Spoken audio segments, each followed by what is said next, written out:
Tom's Shoes is an international social enterprise that is well known for having pioneered the one-for-one model, as it's called. Basically, I buy a pair of shoes here in the UK, and somewhere in the world, someone who can't afford a pair of shoes gets one for free from Tom's Shoes. Genius, you'd think. What's not to like about that kind of model? I get a great pair of shoes, someone somewhere else gets something that they need for free. Interestingly though, it's not quite that simple. And there's been quite a lot of controversy around Tom's Shoes, whereby, for example, it's been alleged that they have destroyed local shoemaking industries. Obviously, if you flood the market in a particular country with lots of free shoes, then people who manufacture shoes in that market will go out of business because they can't compete with you. So, trying to run a social enterprise or social business in a way that genuinely has impact and is also commercially viable is sometimes a little bit more difficult than it seems to be on the tin.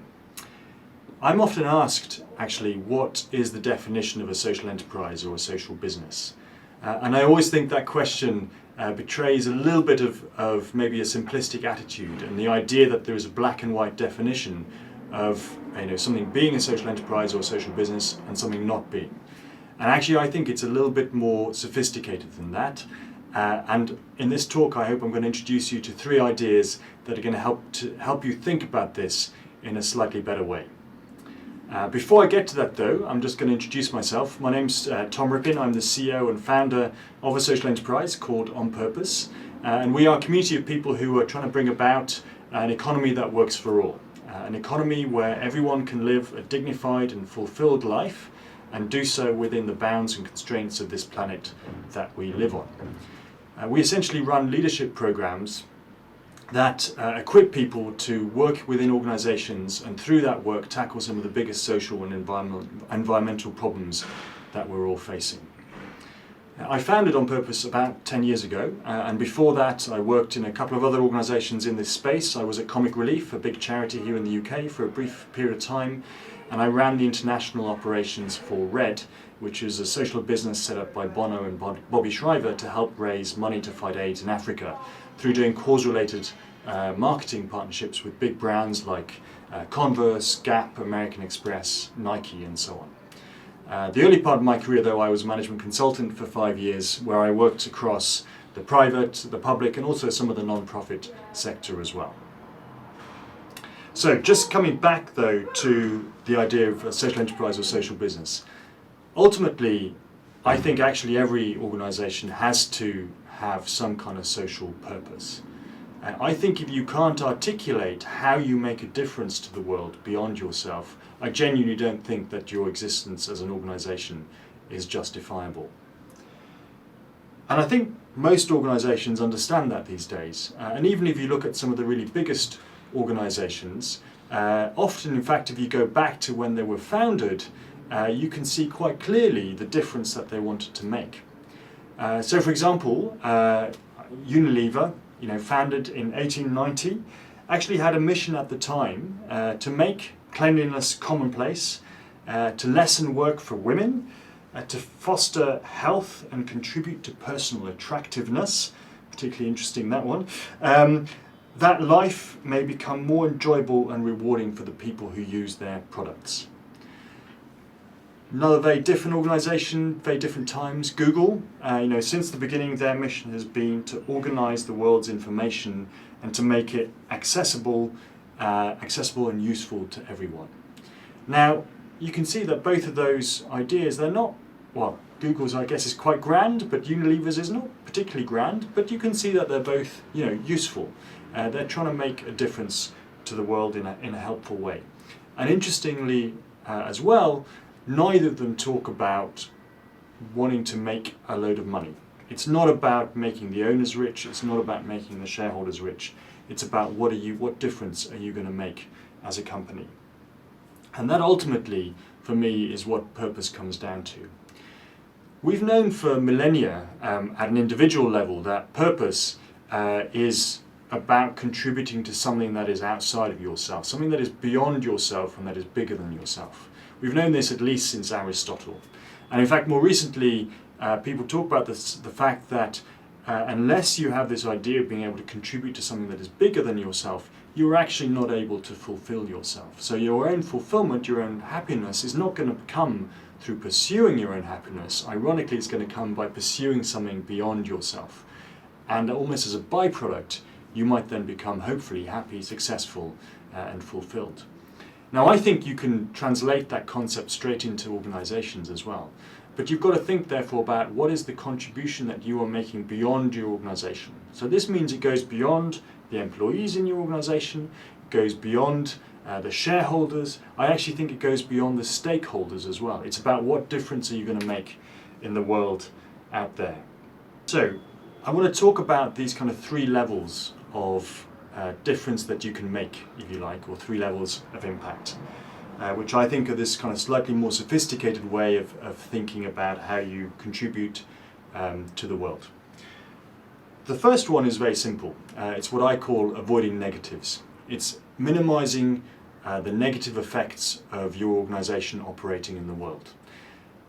This is often called corporate social responsibility, CSR. Especially in big organizations, this is the kind of term under which a lot of big corporates might have grouped their social or environmental activities. And there are a couple of kind of traditional topics that this often covers. One is your supply chain and making sure that employment rights and employment practices are good in your supply chain, that there is no slave labor, that people have good and fair working conditions, and so on.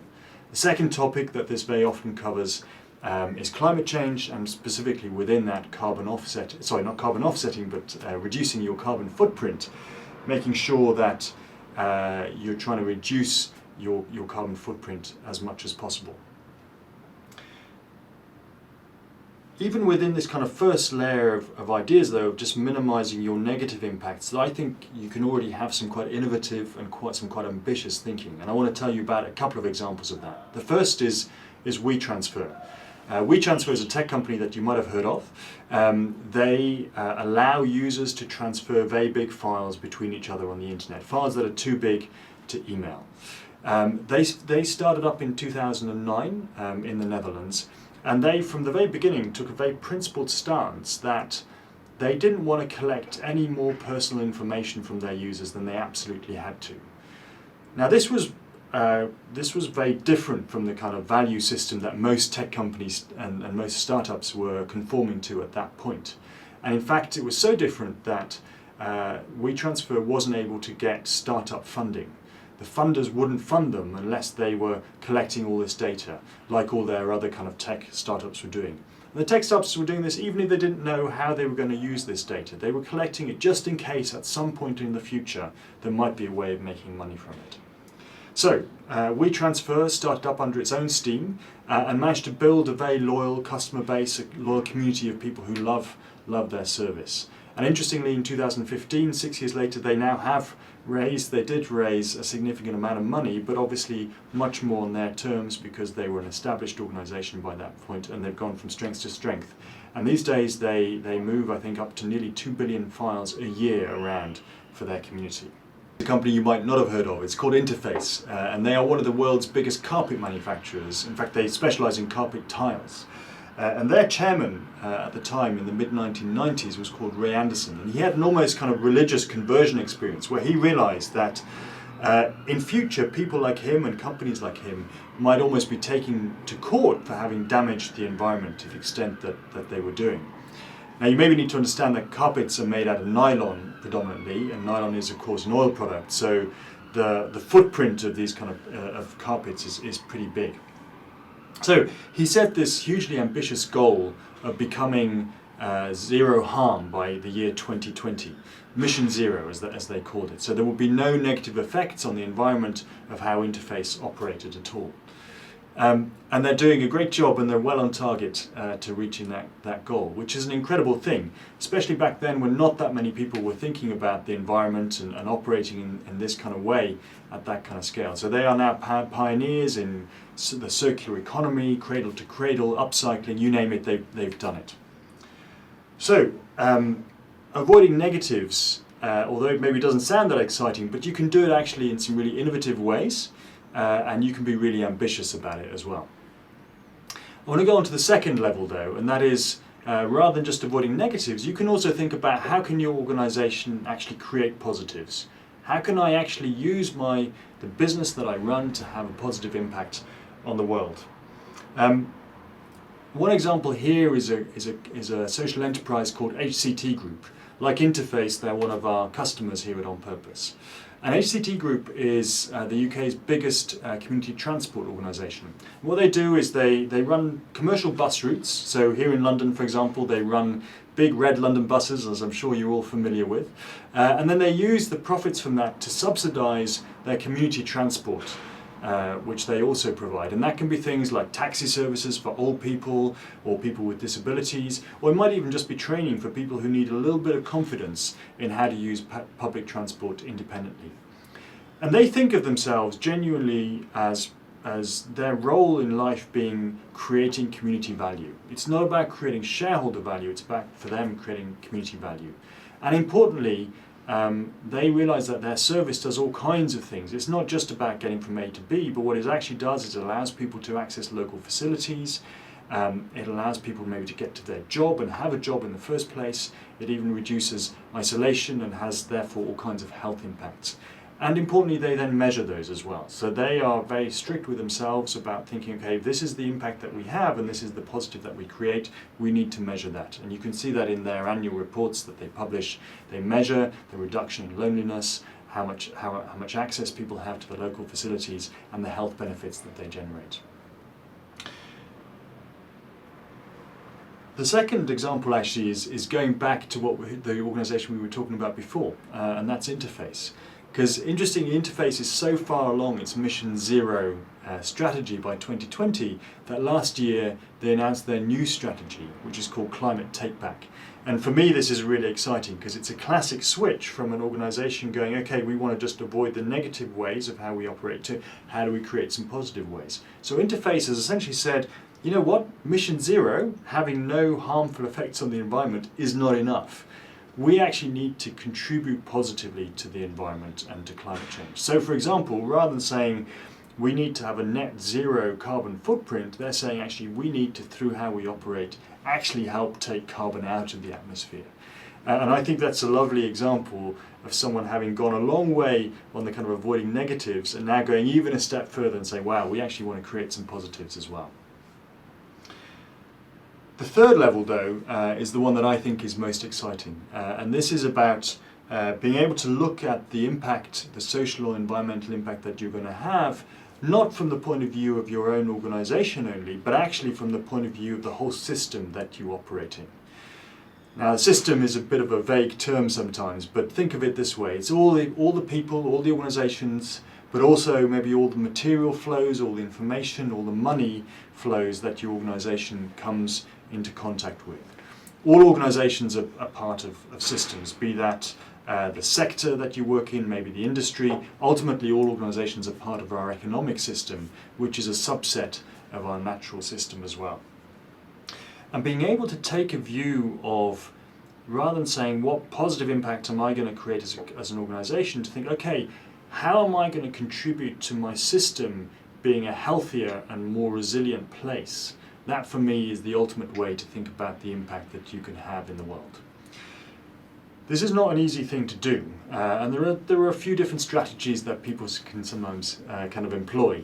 Quite often people will collaborate together, they'll come together maybe as an industry or a sector and they'll agree certain things that they want to do together, certain standards. You might want to role model particular ways of behaving. So in the WeTransfer example, they behaved in a different way from how all the other tech companies, or a lot of the other tech companies, were behaving.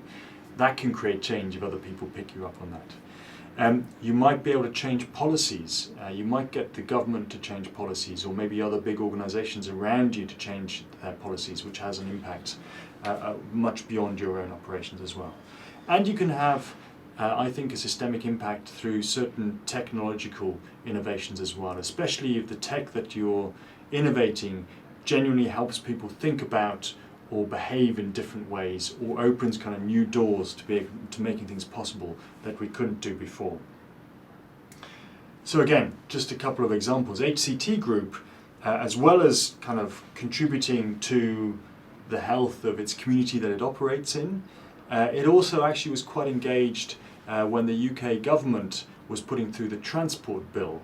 And it tried to make sure that when this new legislation came in, other community transport companies around the UK would have better ways to operate, and it would be easier for them to operate, and maybe operate in a way that is similar to HCT Group as well.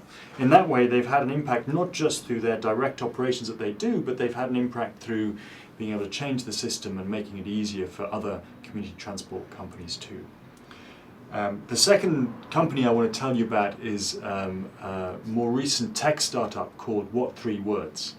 What 3 Words in some ways does exactly what it says on the tin.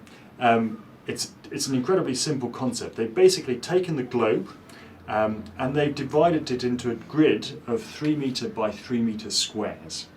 And then every single square they have given a unique set of 3 words. So the place where we're recording this video here in London is actually in their nomenclature called Hope Oil's Vine, or Nelson's column on Trafalgar Square in the middle of London, for example, is called Life Swung Pounds.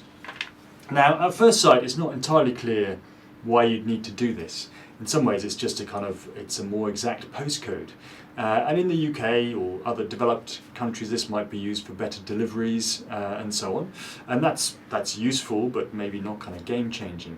But as soon as you start thinking about this in a developing economy, where people don't have addresses, where you can't have something delivered to you, or you maybe can't even kind of really sign a contract because you don't live at a particular address, this suddenly has a huge impact. Being able to say that I live here, I work there, enables you not just to kind of specify that, but potentially opens all kinds of other products and services to you that previously you weren't able to access.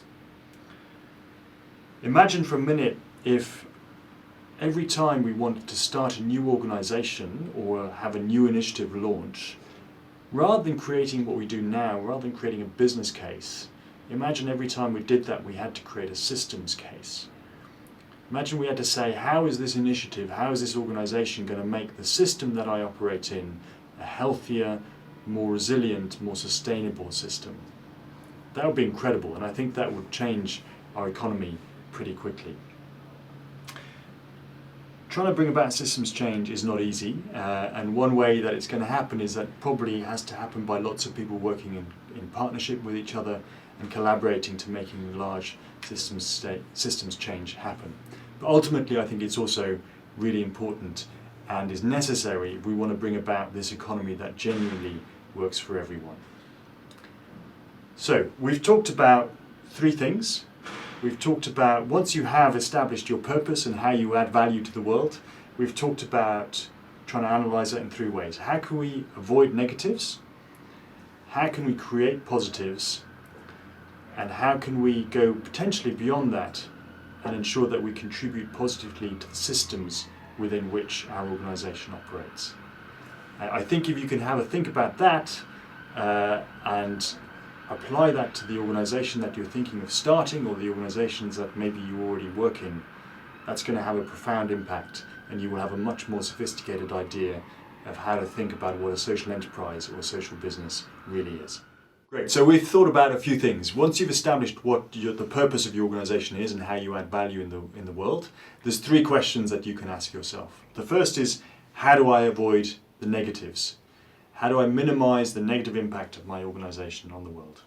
The second is, how do I create positives? How can I use my organization to have a beneficial impact on society or the environment? And the third one, which I think is the most exciting, is how do I make the system within which I operate more resilient, more healthy, and more sustainable? If you ask yourself those 3 questions, I think you'll be well on the way to having a sophisticated understanding of how your organization can be a social enterprise or social business. And good luck with that.